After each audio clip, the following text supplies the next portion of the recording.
Hey everybody, I'm Cassie. And I'm Christina. We're from My Worst State, and we just wanted to introduce you to our good friends, Katie and Nathan. And they asked us to let you know that they curse on this show. Ew. So if you hate cursing, you should get out of here. But if you love it like we do, stick around. Yeah, and if you really, really love it, then come check out our show. Again, it's My Worst State. You're going to love us because, gosh darn it, we do curse quite a lot over at My Worst State. So have fun today on Queen's Podcast. And then, maybe afterwards, just come check us out for some bad dating stories. Cheers. Hi, this is Katie. And this is Nathan. And you're listening to Queen's Podcast, the show about badass women in history.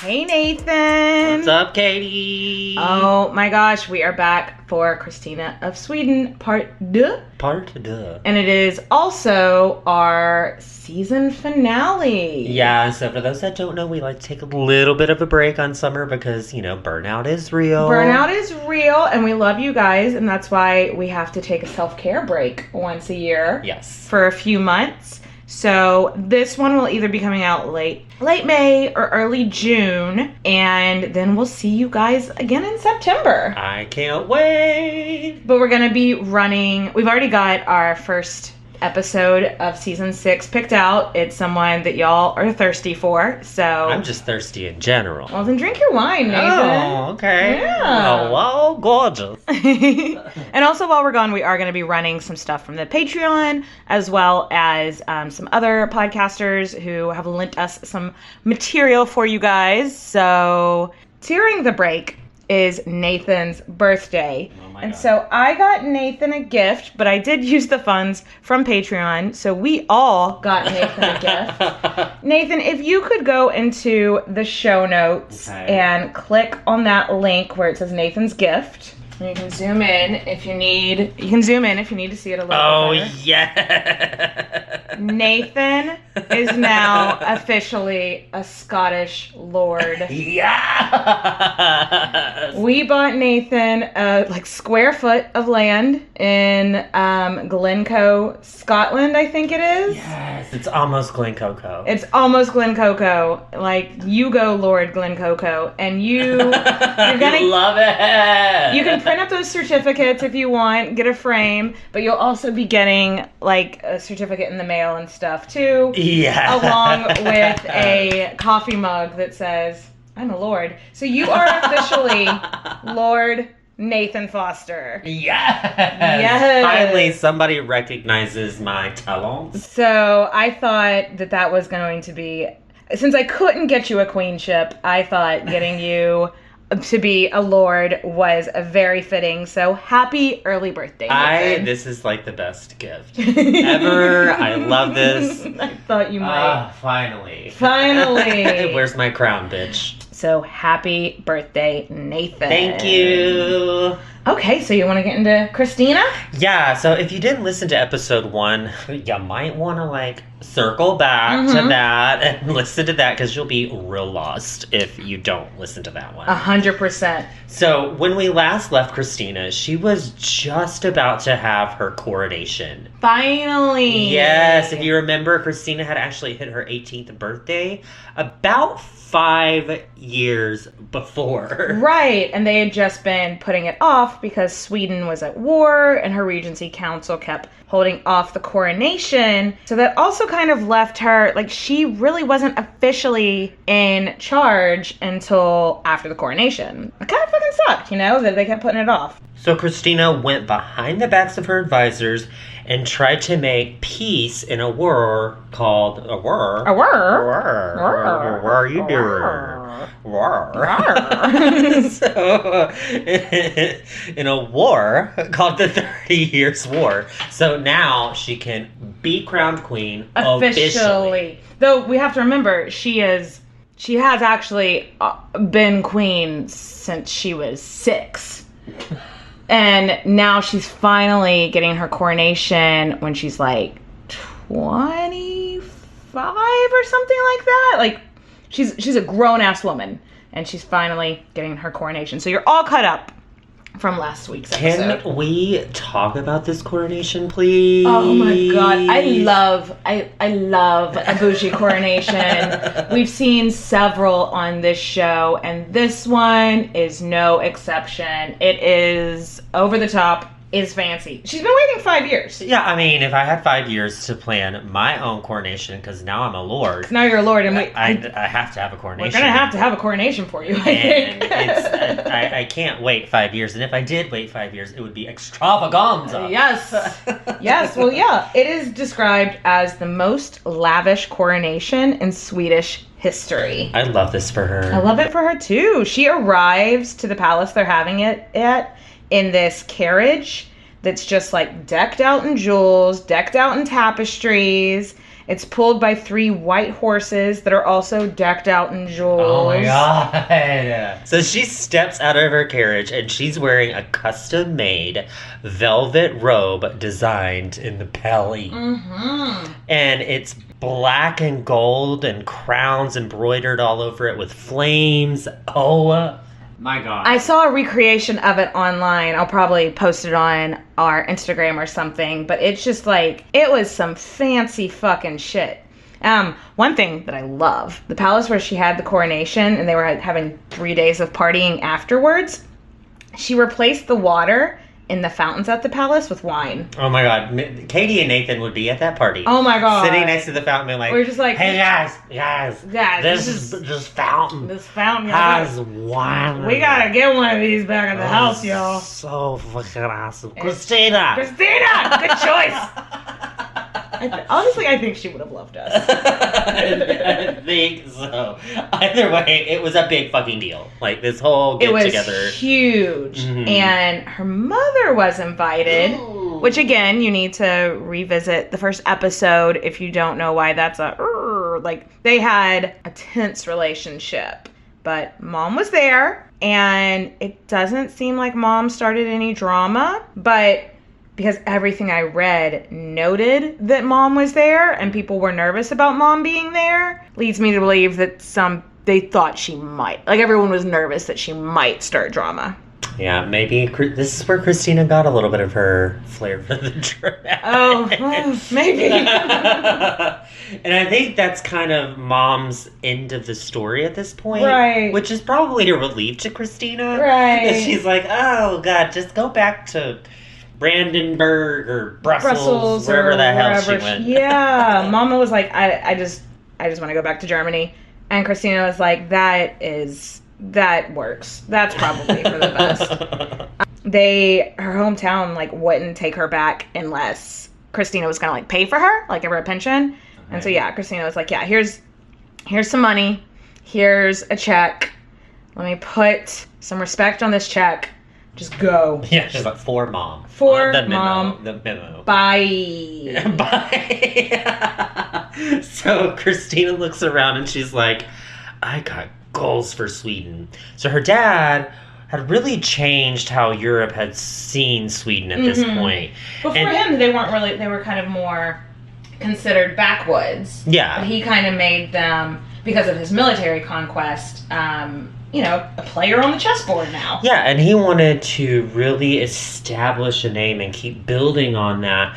So he made Stockholm as the city of education, which it kind of still is today. Yeah. I don't know a whole lot about Stockholm, because... Well, Sweden's got a great education system. Fantastic. Love this for them. I just know that it's supposed to be very cold there, which we will talk about somebody later who I very much identify with. Being like, oh, Sweden sounds cold. That's right. Christina, she wants to keep building on that. So, they've made a name for themselves, and she wants to bring more culture. Like, she wants to make it a hub for philosophy, poetry, theater. She wants not to just be a major player in war. She wants to be a major player in the arts in Stockholm. Finally, a bitch after my own heart. Yes, which we love. But a lot of people in the country were like, I mean, that's cool, but it didn't seem to be a goal that resonated with anybody in, like, her council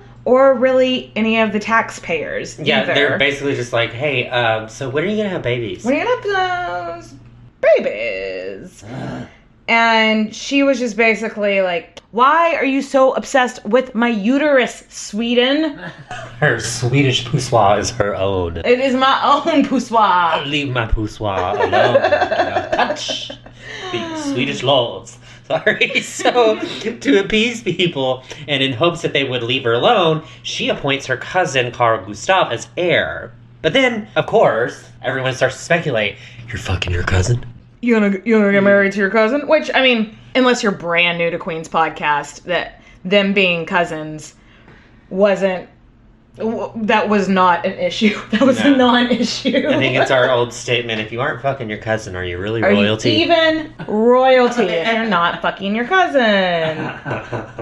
I mean, they're like, basically, they're half first cousins? Yeah, so her aunt, Catherine, who we spoke about in the first episode, who basically was the only maternal figure that she knew. Her Aunt Catherine was actually her dad's half-sister. So it's her half first cousin. Oh, so you have your first cousins, and then you have your half. Your half first cousins, and then you have your second first cousins, and half cousins, right? Like, yeah, but he's my first cousin. Yeah, exactly. It's a Mean Girls reference if for our younger viewers. Me and Nathan, we went and saw Mean Girls in the theater together. Yes, we did. Yes, we did. When we were 5. I know, right? We were literally 5 years old. Don't look it up. So Gustav and Christina have been raised together. So I think Christina was just like, look, I know he's a smart dude. He's a good guy. You know, he knows that Christina's not going to marry him because... Ew. Man. So now you're my heir, and, you know, like, everybody's happy. I'm gonna appoint you as my I've heir. appointed my heir. I'm saying, like, in case I never have children, but she knows she never wants to have children. Mm-hmm. So she's like, he's my heir. Everyone's happy. Except for Axel. You remember the Axel guy? Oh, God. This drama. He's still Christina's main advisor, and he is over her going against tradition. Like, these two people are just, like, really butting heads at this point. He's done with her refusing to marry, maybe having a girlfriend, publicly declaring that she didn't want children, naming her cousin as an heir. He is just over her bullshit. And she's over his, too. Yeah, you know? they're button heads Yeah. big time. So, heading back to her scholarly issues, Mm-hmm. Christina wants to build a university and a theater. Love it. I Love know. this. So, about 4 years before she had a correspondence with René Descartes, maybe you've heard of him. Yes. A quick summary of who he is. He was a famous French philosopher, scientist, and mathematician. And he was also, like, a super duper Catholic. Not that there's anything wrong with that. No, but, like, in case you don't remember from the first episode, Sweden was staunch not about the Pope. They were super Lutheran. And that's what the whole 30 Years' War was, a war of religion, more or less. So, like, her having a correspondence with somebody with such a hard Catholic leaning was, in the eyes of her people and advisors, a problem. Yeah, and she had been asking Descartes to, like, come out to Stockholm for years and years. Years and years. And he was like, why? Why would I? Why? Yeah. So Sweden and France have been fighting forever, and the Swedish people weren't super chill about Catholics. Yeah. So he's like, ew, it's a trap. Yeah, I could see, like, while the 30 Years' War was still going on, like, hot and heavy before this, I could also see, like, why? So I can come out there and you can hold me hostage or something? Doesn't like, sound fun to me, Stockholm Syndrome. Anyway.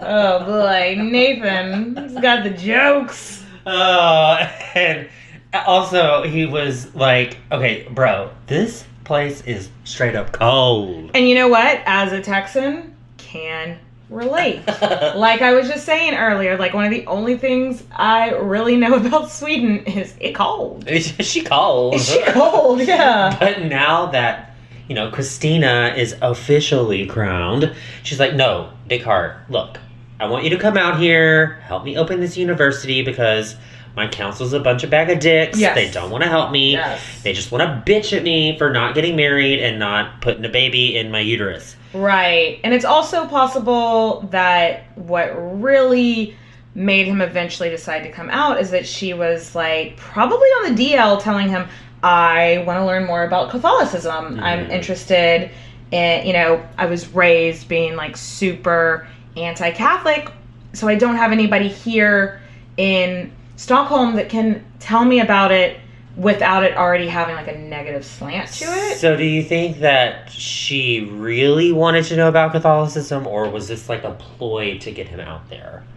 Yes. Okay, that's a very... I think it was. I do think she wanted to learn about Catholicism. We see this a lot, especially like with people, you know, if you're raised super conservative, you might be interested in learning about, you know, what it's human nature, things that are kept from you, you want to learn more about, you know? I agree. But also I think that probably helped him come out. And so I think a little bit of both. Okay. Yeah. So Christina sends a ship to go pick up Descartes. You know, he's coming out to Sweden, and he brought 200 books, which I love this. I love that. Honestly, I was surprised it wasn't a little bit more. I know, right? Because he's Are you fucking really that philosopher. smart? Yeah. Like, and it's not like they had the internet. It's not like he had a Kindle where he could store a bunch of books on or anything. I thought he was going to have more books, honestly. But maybe she was like, 200 is your limit, and what you can't bring, I can find for you here. Right. Maybe there was a deal there. Yeah. But there was a deal there. They started working together. It seems like the two, they probably butted heads a few times, but they've got their eyes on the prize. They want to open up this university and get shit going. And also, maybe we should just make the disclaimer that Christina is gonna butt heads with everybody with everybody. Period. If she respects them, if she doesn't respect them, I love her. She is a bit of a contrarian, and she is never going to be like, oh, I respect you, so I'm just going to assume your opinion is right. You know what I mean? Yeah. She's always going to ask a bunch of questions, and you know what? Unsurprisingly, men in the 17th century didn't love women that asked a lot of questions. Oh, they still don't like women that ask a lot of questions. Yeah. That's what are we talking about? But I just wonder maybe if that's one of the reasons that she butted heads with everybody so much. Because she asked so many questions. Yeah. But, I mean, who cares? She She didn't fucking care. She's a fucking queen. She didn't fucking care if you didn't like her. She did not give a shit if you didn't like her. So, Christina arranged for Descartes to give her lessons on philosophy and maybe religion, like 12 times a week. And these lessons would start at 5 a.m. In the winter. Okay, Katie, you're kind of an early riser to begin with, so 5 a.m. if somebody was like, I need you to do this for a couple months, you'd be like, cool, fine. Yeah. Me, I'd be like, hey, fuck you. Yeah. But Katie cannot handle cold weather. No. I'd be like, well, you can come to me, but this was normal. Christina had been keeping this schedule of starting her days by 5 a.m. for years. Like we said, she's in her mid-20s now, and she started really getting responsibilities when she was 18, and she took those responsibilities seriously. So the 5 a.m. and then work until bedtime was her normal schedule. And she thought anyone that batted an eye at that, you know, like, what the fuck is wrong with you? Just get up at 5 a.m. Who the fuck cares, you know? It's easy. It's easy. Just get up. But I guess she didn't consider that workload, getting up that early and working that long, wasn't for everybody. And Descartes was older too. And he just wasn't built for that. And he caught pneumonia and died really soon after they started working together. Hey, that's not good at all, because this was a huge setback for Christina's ideas to build this school. She wanted all these scholars from all around the world to come to Stockholm. Exactly. He was like the reason people were going to come. The bait. Yes, basically. yes. And now that she's gone, like you said, huge setback. Yeah, and she didn't really, I don't think, really grieved him. She just didn't know him that long to do that. Yeah, I mean, I'm sure she was bummed. Yeah. But, and she probably learned a lot from him. But since he was a Catholic in a Protestant nation, This is kind of fucked up. This is pretty fucked up, I think. Yeah, so since he was a Catholic in a Protestant nation, they buried him in a graveyard usually used for unbaptized orphans. I have several questions about that. First of all, what the fuck is the first question? Come on, Two, why did they have a graveyard for orphans that was different than that? They were unbaptized. I know, it's terrible. It's terrible. It's not their fault. They're orphaned. I know, like, yeah, you know what? I don't know a whole lot of children that can go baptize themselves so they can get buried. They just so fucking cold-hearted. I couldn't find anything about Christina, if she had anything to do with the choice to baptize him, or I'm sorry, to bury him, like, in a disrespectful manner. For, like, that's pretty disrespectful. For his accomplishments and what he meant to her, it was kind of disrespectful. So I, in my opinion, think that she probably wasn't all about his final resting place. But 15 years later, France did petition to, like, have his remains sent back. Good for you, France. And he was sent back to France to be buried, I guess, in a Catholic cemetery? I don't fucking know. Yeah, well, probably. Yeah. So, this partnership, obviously short-lived because he'd be dead. He'd be dead. And it did something in Christina's mind. At this point, the flip switches. Yeah. She's like, I am not about that Protestant life anymore. Yeah. I want to be Catholic, Ma. She'd been dipping her toe in the papal ocean. And now she's just like, I am ready to dive in. And I have to guess that she wasn't being quiet about it because everybody that was important in, like, the council and stuff knew that she... I don't think she was a very quiet... I don't think she was very... I don't think she was very quiet about anything. Yeah. Let's be real. Point taken. So, part of the treaty in the 30s-year war was that whatever religion the ruler of a country is, that's the religion of all the citizens of that country. Mm-hmm. These people, like, the people underneath her... do not want to be Catholic. No, they've just been in this long war where everybody's been affected and has either lost a son or a father or a husband or something fighting over the rights for them to remain Protestant. Keep in mind, people have been fighting over being Catholic and Protestant for how many hundreds of years at this point? Oh, God. And so, obviously, her even floating the idea to the Swedish people of, we Catholic now, was never going to happen. No, but she had her mind totally set on it. Yeah. And I don't think that she had any interest in starting a civil war in her country. Right, exactly. So it was likely around this time that she started floating the idea of abdicating. Sorry, it's very hard to say as a queen myself. I just got my lordship. I can't... You can't abdicate your lordship. Can't abdicate now. Well, let's put a pin in the A word. Dink. Let's circle back to her romance with Ebba. Remember Ebba? Oh, I love this. Her bedfellow. Yes. So she was most likely lovers with her lady-in-waiting, Ebba Spar. And she started calling her the Countess Belle, which, meant the beautiful countess. So Ebba had been engaged for a long time to one of Axel's relatives. Yeah, and Christina was like, nope, whole lot of nope. Whole lot of nope. And can't have you married into this family because then that could turn all against me at this point. Right. So she had her family break off this engagement and had her married to another man that Christina felt she had more power over. Complete side note, there is this movie, or I think it's just called The Girl King. It's probably from like the early 2000s. I would have to double check, about Christina of Sweden. It's not a great movie.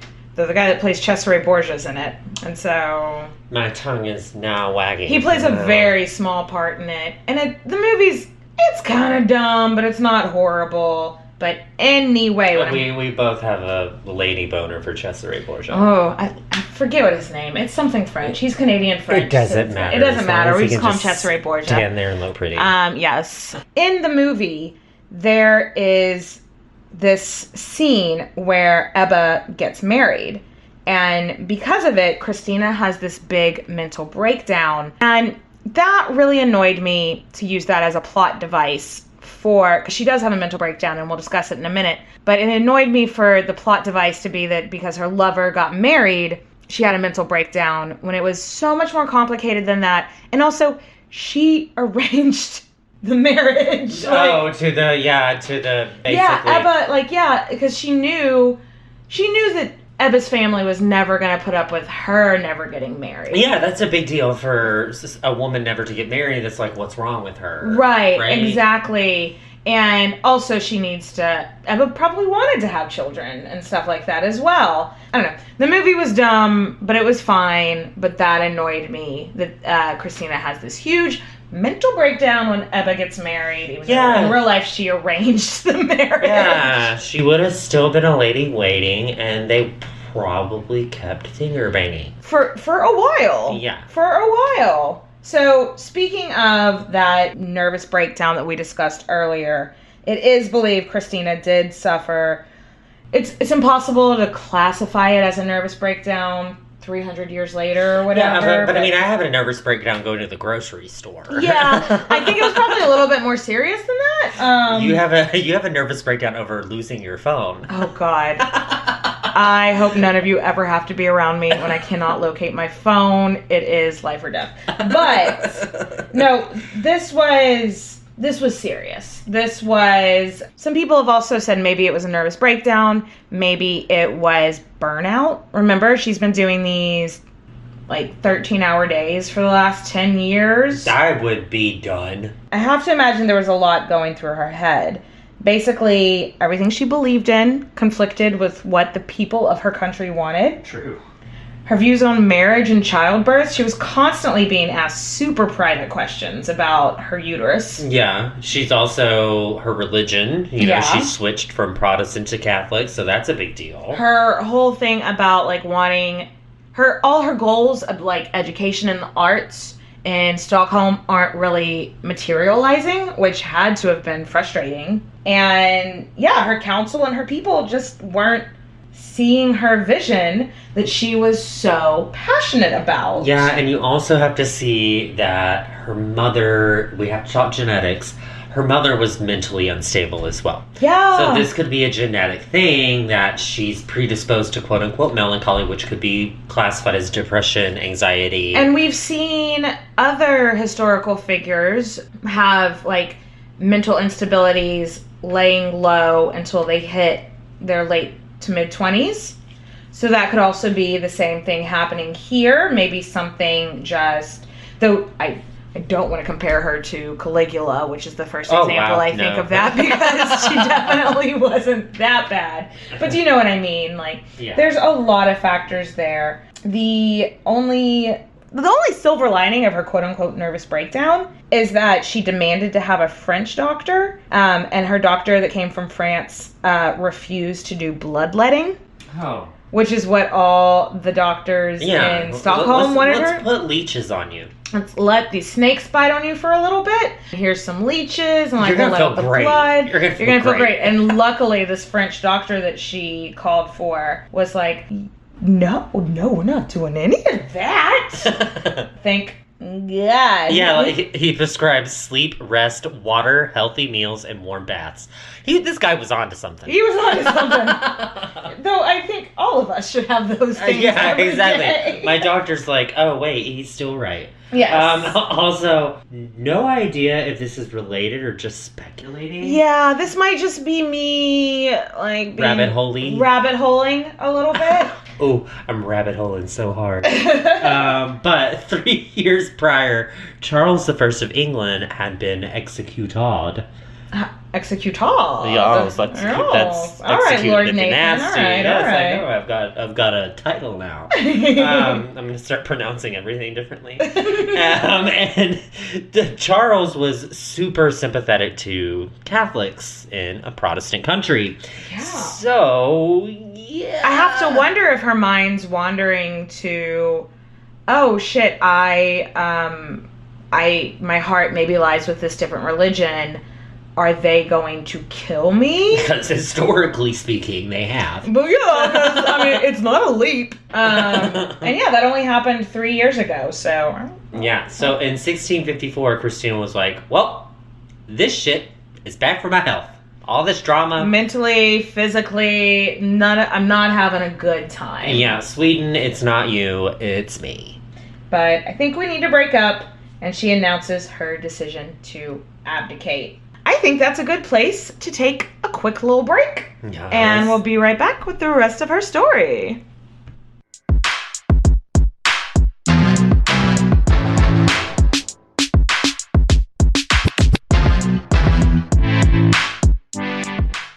And we're back. So Christina has decided she's had enough of being the Swedish monarch.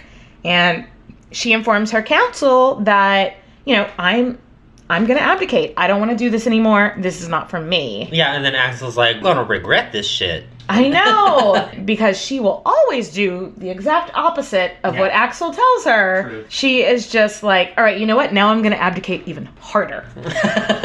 So, real quick. If anyone doesn't know abdication means, it means to, give up the throne. Yeah. And because Xtina has a flair for the dramatic, Yes. her abdication was just as flashy as her coronation. Well, there was no precedence on what to do for an abdication. So when she was like, "Oh, let's have a ceremony," everyone was just like, "Yeah." They didn't know what the fuck to do for this. So on June 6, 1654, Christina publicly abdicated, decked out in her coronation robe and all the other royal regalia. I kept reading the phrase she was in all her royal regalia, except for the crown and her coronation robes. I couldn't find out what else was part of the regalia. Dripping in jewels. We just have to imagine it was like a whole outfit. A whole thing. Yes.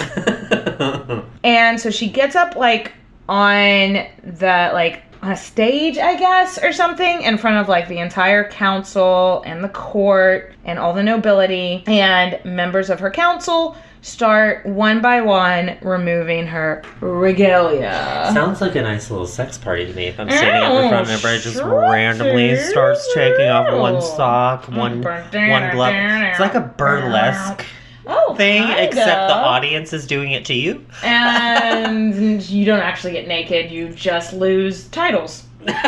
Damn, no, I just got my title. Okay, we're not gonna do this. So yeah, they're one by one moving pieces of her regalia. But when it came to her crown, the count who was supposed to remove her crown wouldn't do it. I really couldn't find out if he wouldn't do it because he opposed the whole thing, or if he couldn't do it because he got emotional. Oh. So I mean, that makes sense. But eventually what she ended up doing was being like, fine, I'll do it myself. Do it And myself. she did, which is great symbolism because at the end of the day, when you abdicate the throne, you have to give up the crown. Yeah. So she physically needs to give up the crown. So she both physically and emotionally and symbolically gave up the crown. Yeah, and then she's left after everybody takes off ye old dusty clothes. And she's in a white taffeta dress. I don't know why it was funny to me that we know that it was taffeta. I don't know why that just made me giggle. Because when I think taffeta, I think 80s prom dress. I know, right? Yeah. But so she's in her taffeta and she gives a farewell speech. And I did read that her voice trembled and that it was short. I couldn't find a transcript or anything. But it seems like she kept it short. And then she was like, y'all got this. And then peaced the fuck out. So let's do a quick recap on her reign. Right. So 22 years in total, but really only 5 years actually running the show. Right. And in those 5 years, she felt the pressure to marry, scared to embrace the religion she actually felt in her heart. Yeah, and her university failed. People didn't really want any of those goals that she had set She's out. ahead of her time. Yeah. Because, like you said, they've got, this rockin' university now, right? Rockin' University. Yes. Yes, and all the while, she still tried to achieve her goals. She'd been working 12 hours a day for 10 years. Since the age of 18. She's burnt the fuck out. I would be too. I'm burnt out thinking about it. That sounds exhausting. I work 8 hours and I need a glass of wine in my bed. And not 7 days a week, just 5 days a week. No. So she's 28, and for the first time in her life, she's a private citizen. I've always wondered how that would feel as being like somebody of like nobility going to like the opposite, because we always see movies about people being peasants becoming royalty. Yeah. And it's like, oh, this is so but great. the other way around. I bet it's just as great though. Well, yeah, probably. They want if they want it. Because when you think about, you know, when she was queen, her health is public knowledge. So, like, Her uterus is on display. Everybody can just openly talk about her uterus. And now, yeah, that must be nice to kind of be like, okay, y'all don't get to know anything about my OBGYN visit, you know? Oh, that would be great. You did not know anything about my pap smear. As part of her abdication, her cousin, the new king, gives her a pension. So as part of her abdication, her cousin, the king, gives her a pension. Can I have a pension? I'm a lord. Yeah. I'm just gonna keep saying that. Lord that's gonna be my, like, can I have a pension, please? I don't know. Let's write Dear Scotland. But so, okay, she's abdicating, and so she's gonna retire and lead this really quiet life, right, Nathan? Nope. Because when has quiet ever been anything we would say about this woman? We do not associate with quiet. No. It's unclear if she couldn't live in Sweden anymore or if she just didn't want to. But either way, she decides that she was going to live in Holland. Yep, and that means that she had to travel through Denmark, and there's something rotten in Denmark, and it's your piss poor attitude. Do you remember that from Sassy Gay Friend? It just popped in my head. Anyway, Sweden and Denmark had been on bad terms since forever. And so, even though she had abdicated, she still didn't want to start any shit, and Denmark didn't want to, like, maybe get held hostage or something. So she disguises herself as a man for the journey. Not just disguises herself. Like, she puts on the clothes and is like, oh, wait. Oh, I like this. I kind of like this. living her trans realness fantasy. She's like, I love this look for me. And so even after she arrived in Holland and she was safe for the rest of her life, she dresses in men's clothing. I'll probably put it on Instagram. That I found a portrait, it's on her Wikipedia page, so I didn't dig for it, but, like, I found a portrait of her, it's supposed to be, like, in her 50s, still wearing, like, men's clothes. It, bitch. Good for her. I love this. If you find something that's going to make your life is uncomfortable. If you find something that's going to make your life more comfortable, do it. Do it. Yeah. So she settles down in Antwerp, and he's like, y'all, the queen has arrived. And as soon as she settles in, she starts hosting parties, going to the theater, attending salons, partying hard. Can you blame her? You go, Glen Coco? Yes, Lord Glen Coco. Lord Glen Coco. I'm not going to let this down. I love my birthday present. I thought you might. So, it was also at this time that she officially converted to Roman Catholicism. And she kept that shit quiet because that's some drama. She's nervous that Sweden would be like, we're not paying your pension. Yeah, we're taking your pension back now that you are Catholic.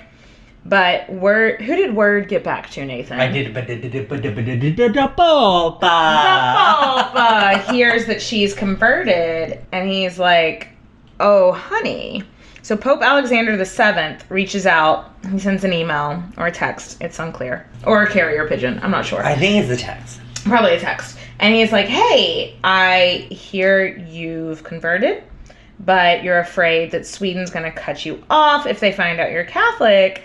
Fun story about how I got more money than anybody in the world. I still do. I still do.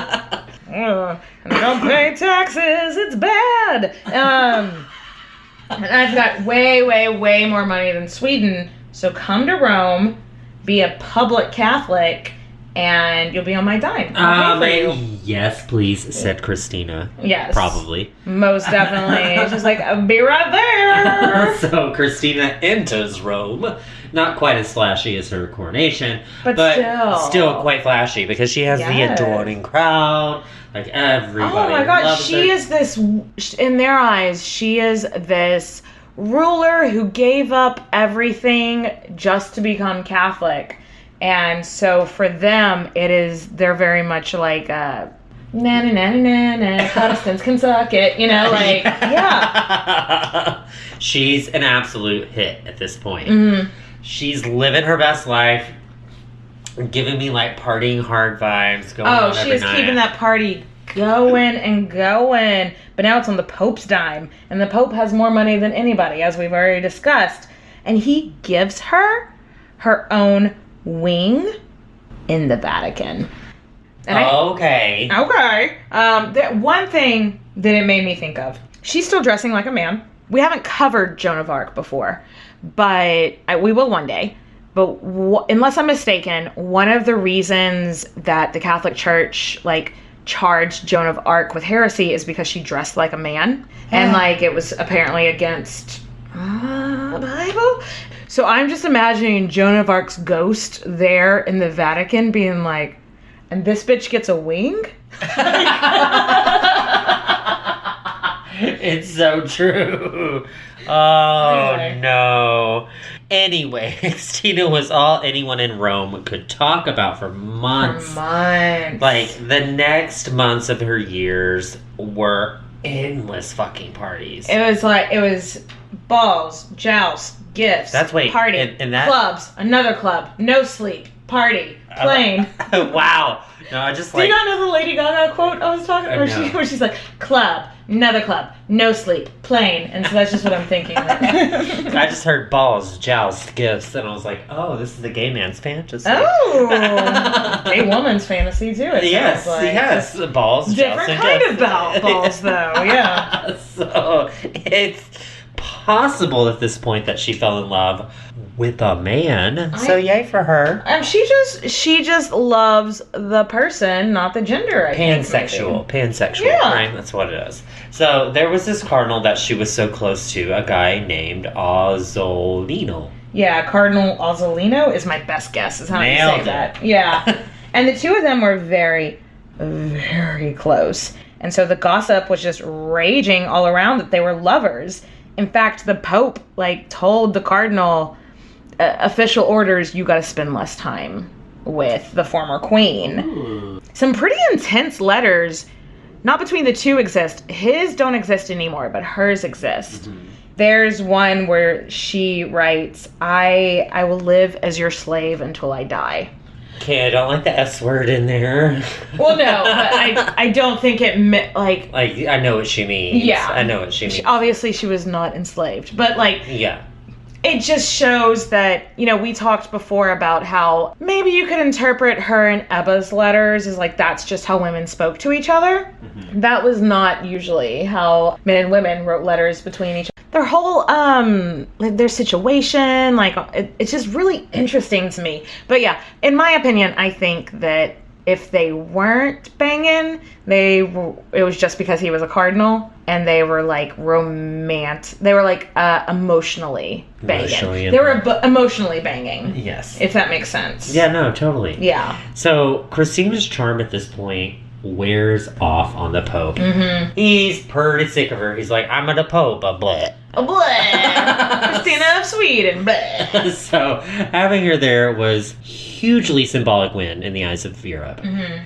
But She's a shit starter. She's a gossip. She partied too hard. She maybe seduced cardinals. Yeah, right. Might be problematic. Oh, and she would make jokes in church about how all the silly Catholic rituals were. No, girl. It's bitch, you just changed your entire life to do these silly rituals. Yeah, now why are you trying to badmouth it? What? It makes me think her conversion was less about her actual beliefs and more about doing what she was told she didn't want to do. Or maybe it was a scapegoat. Maybe she just really didn't want to be queen because so many people had their noses up in her uterus. And so maybe she used Catholicism as an escape. Very painful to have a nose up in my uterus. I don't think you could ever actually. I don't think that's how it works.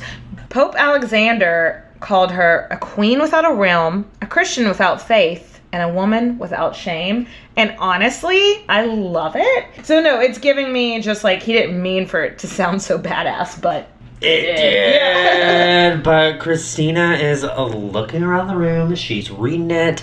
She can look for anything else she could. And then she notices that a country needs a queen. Yes. And that country happens to be Naples. Yes, and here's what you need to know about Naples, because like if right now you're like, I thought that was a city. Now you are correct. But back then it was like its own nation.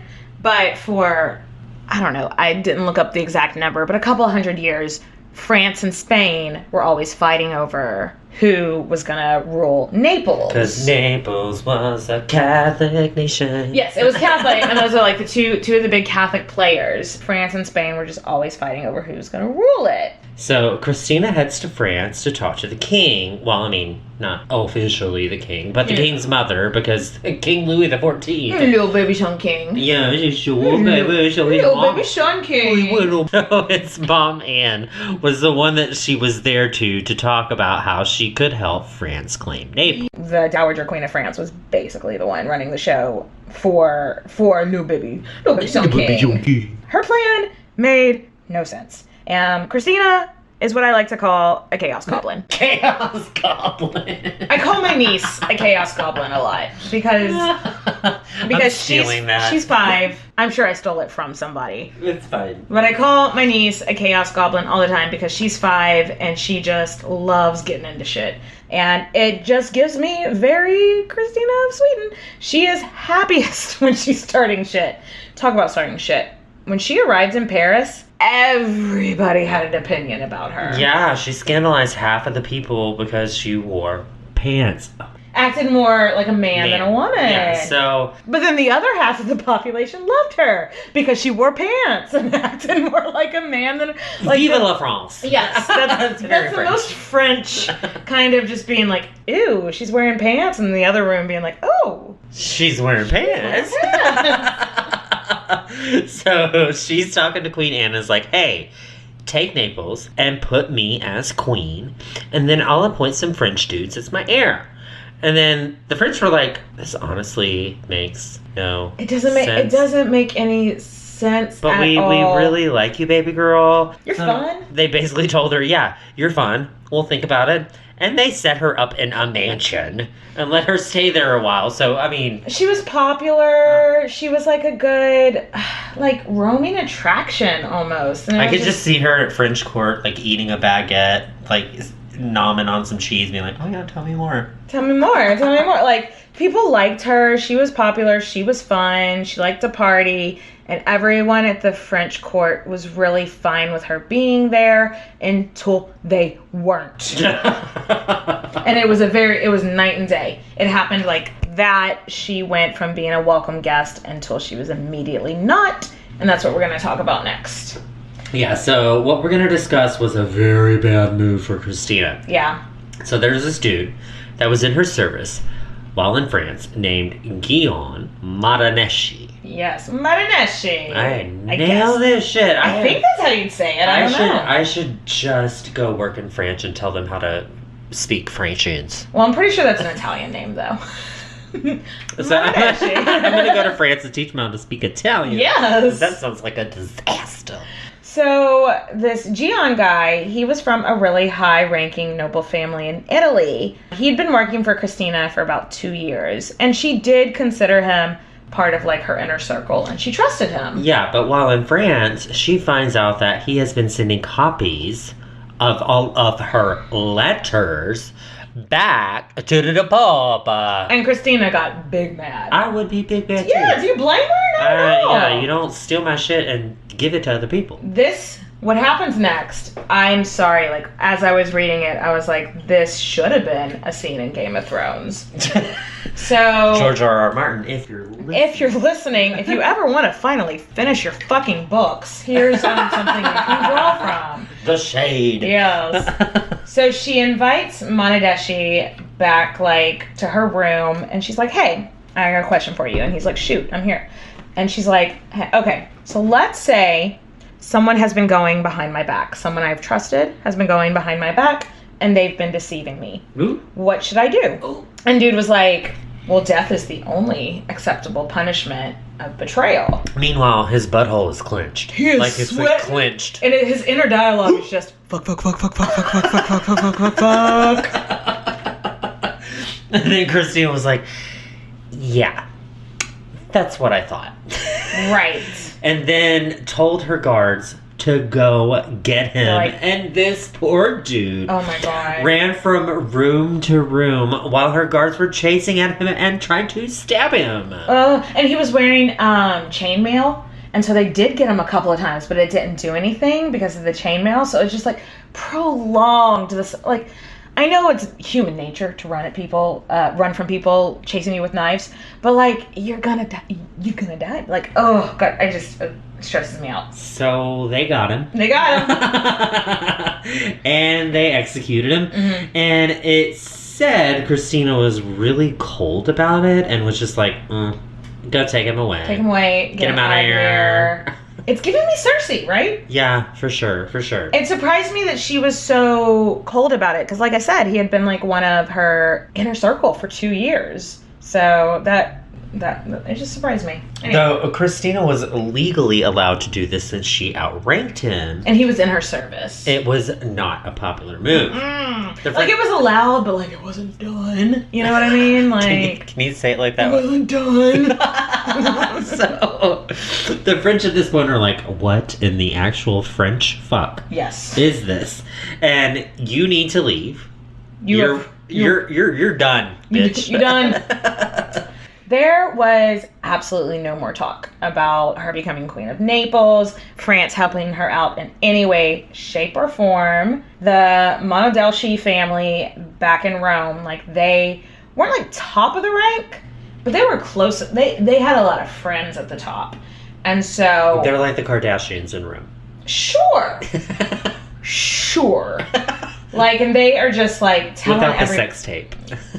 I think actually the Mancinis would have been the Kardashians Yes, in Rome. They were. But no, they were like, they had enough clout to drag her name so that whenever she came back, it was like she was a social pariah. Again, this was all legal. So they couldn't bring legal action against Christina, but they could make no one want to hang out with her. Well, I mean, the court of public opinion, right? Exactly. Like, so you may have not done something illegal, but I can make you suffer in the court of public opinion. And I think that was that probably really hurt Christina, because I think she loved everybody loving her. You know what I mean? She's like Roxy from Chicago. Yes. So her international she didn't get enough love in her childhood, and that's queen biz, kid. So her international reputation is garbage. Garbage. That's French for garbage. Yes. And the Pope called her a woman born of a barbarian, barbarously brought up and living with barbarous thoughts. That's a tongue twister. Tell us how you really feel, Popey. A woman born of barbarian, barbarously thoughts. So Christina did lay low after a while. Like, after this, she was just like, I'm gonna just like chill. Given all her faults, I didn't really know, from everything that we've said previously about her, I didn't think she had self-awareness. No. But now this is making me realize, oh, she did. She had some self-awareness and she laid low.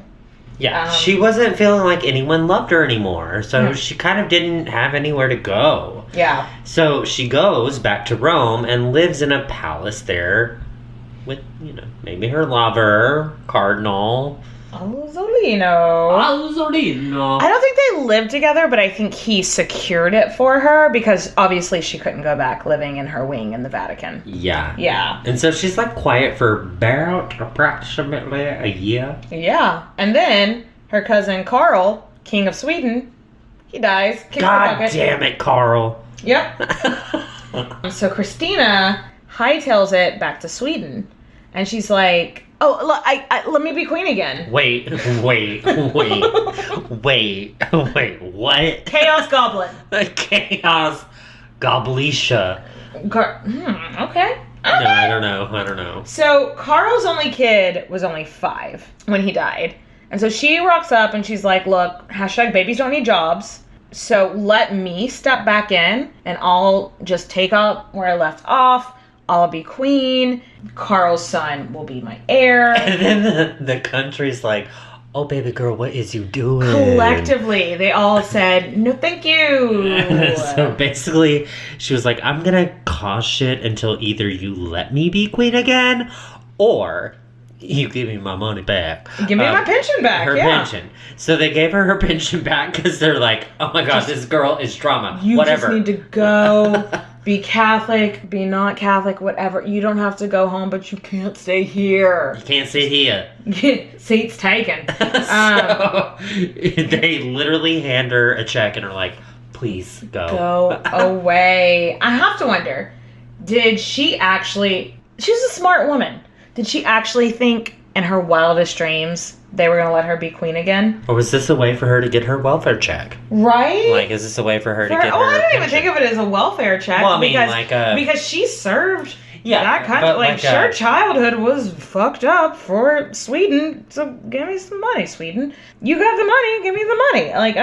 Like, so I actually, and this is just me, and I'm not a scholar. I'm just an idiot with the internet and lots of opinions. And That's how you start a podcast, guys. I'm just an idiot with the internet and lots of opinions. I personally think that it was just a ploy for money because she knew they were never going to let her be queen again. What do Yeah, you think, she needs Nathan? a little extra check.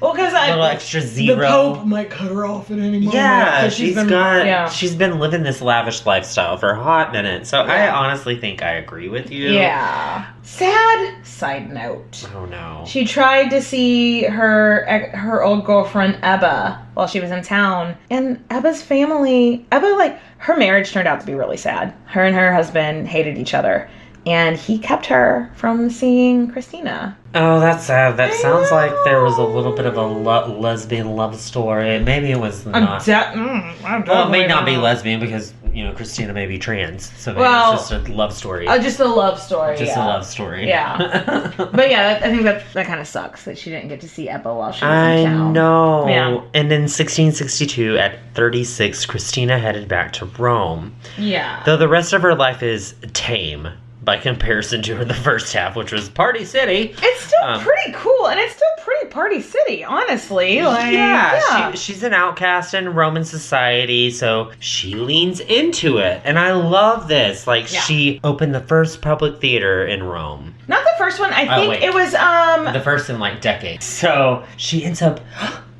inviting women to act. but their uteruses They will can't just- memorize lines. It'll be too much stress, and it'll make their uteruses just go up to their lungs and kill them, Nathan. I mean, how can you memorize anything if you have a uterus? How?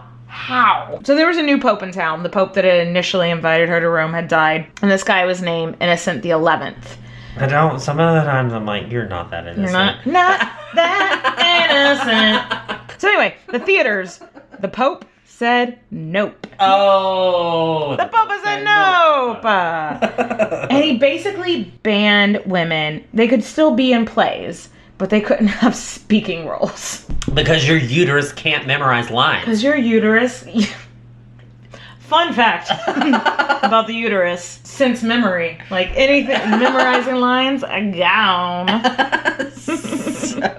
Eventually, Innocent the 11th just shut down her theater altogether. He like did this really backhanded thing where he was like, oh, sorry, there's an old lease that this is where we're going to store all our grains.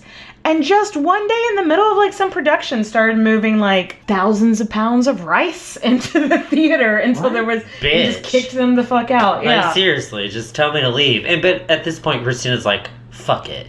Yeah. And she turned part of her house into a theater where women could continue to have leading roles. Love this. I'm sure she was like, you know what we're going to do? I don't know this for sure, but I just imagine for her personality being like, we're actually going to do all female shows. Yeah. Like, fuck you guys. So I love this for her. Yeah, she became the 17th century hipster. She kind of did. Yeah, and she was like, if you're an outcast, come to my theater. Come here. It's the Outcast Theater. Let's be outcasts together. Let's listen to music. Let's smoke some weed and collect art and talk about weird books and no one else wants to read. Let's all read beat poetry and listen. And snap at each other. Listen to Vampire Weekend. Like, it was a whole scene. Yeah, Sextina. Like, we're gonna read some Ginsberg, some Kerouac. Like, they were like the outliers, kind of. Yeah. And she kind of thrived in it. And here's the cool thing that we don't see often. Oh my God. She was pro let's be nice to Jewish people. So refreshing! Oh my God. We've talked about it so many times on this show, and I think Catherine the Great is a really good example where it's like, I wanted to love her unconditionally until I read about the Pale of Settlement.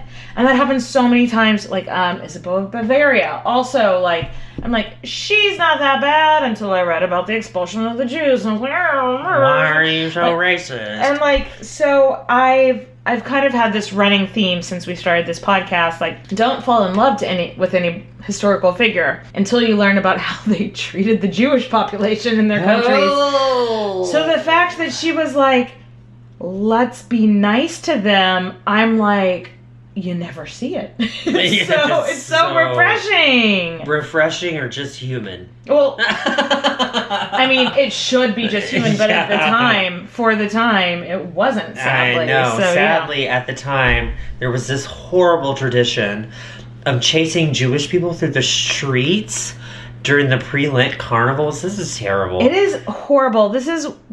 I did go down a bit of a rabbit hole about this, and I have not written down most of the things that I read in the rabbit hole because it's a bummer.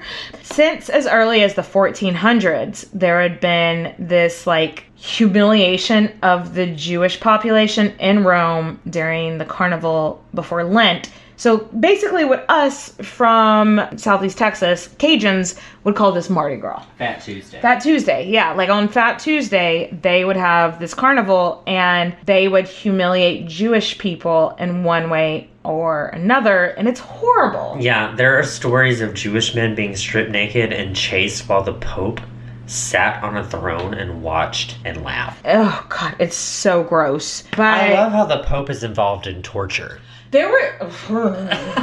That's a whole nother rabbit hole, guys. By Christina's time, they weren't stripping them naked anymore, but still, they're still like chasing them through the streets and embarrassing them. This humiliation of the Jewish people during Ye Olde Mardi Gras wasn't abolished until 1847. So this went on for 400 years. But even after it was abolished, they made the Jewish population pay like a tax. Systematic racism, yeah. Like a Mardi Gras tax. You're gonna have to pay us for not chasing you and trying to kill you. Anyway, let me dig myself right out of that depressing fucking rabbit hole. Yeah, Christina. Back to Christina. Christina, like Katie, hated this shit so much.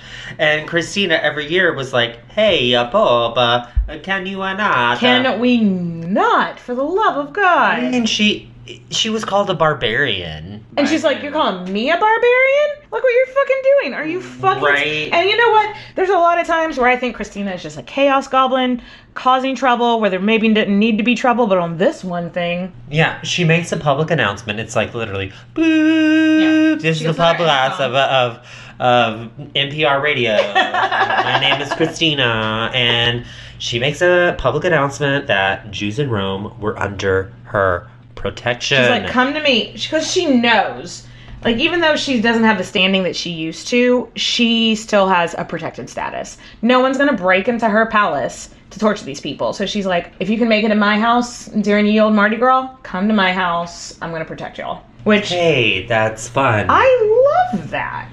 So she continued to scandalize the population by acting like a normal person. Question mark. She was known to walk the streets on her own.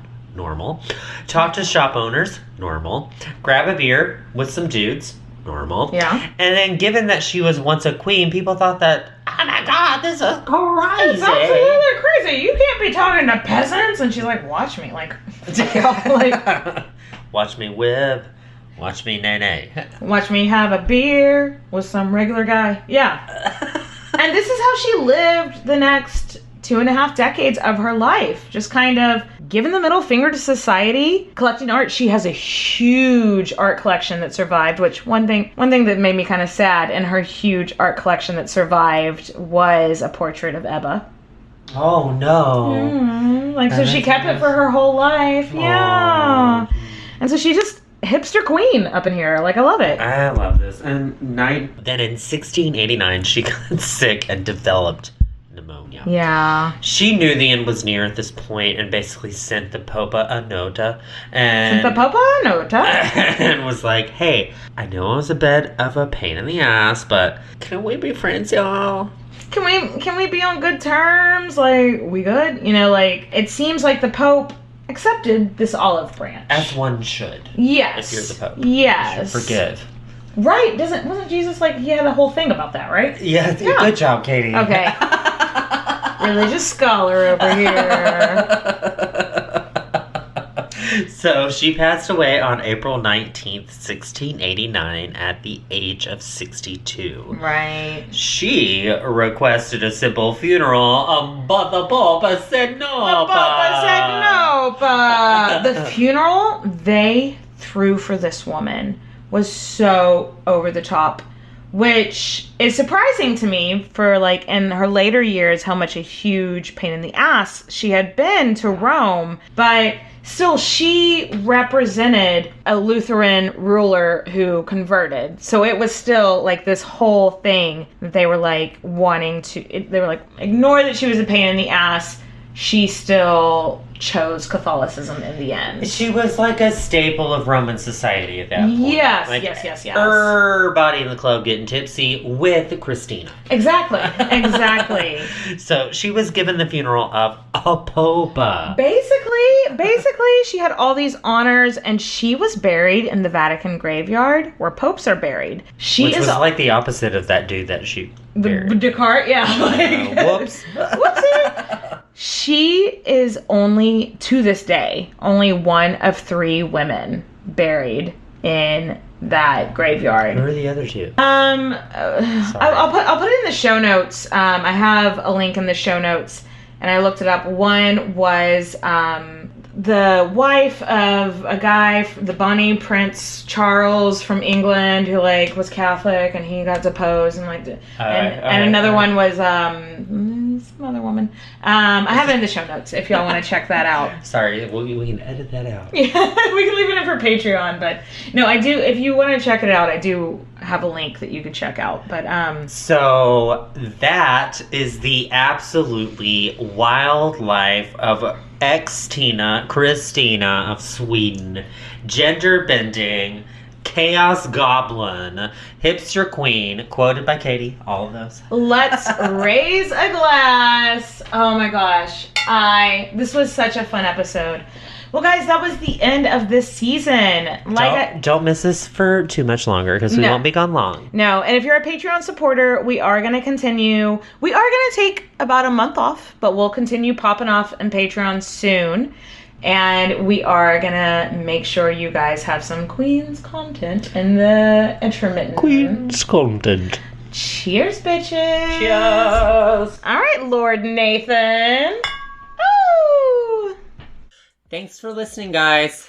Yeah, if you want to hear something, just email us at queenshistorypodcast@gmail.com. And follow us on social media platforms like Facebook, Instagram, Twitter. We have a really great Facebook discussion group. We'd love to see you over there too. And if you're so inclined, we do have a Patreon account if you need more Queens content in your life. Yes.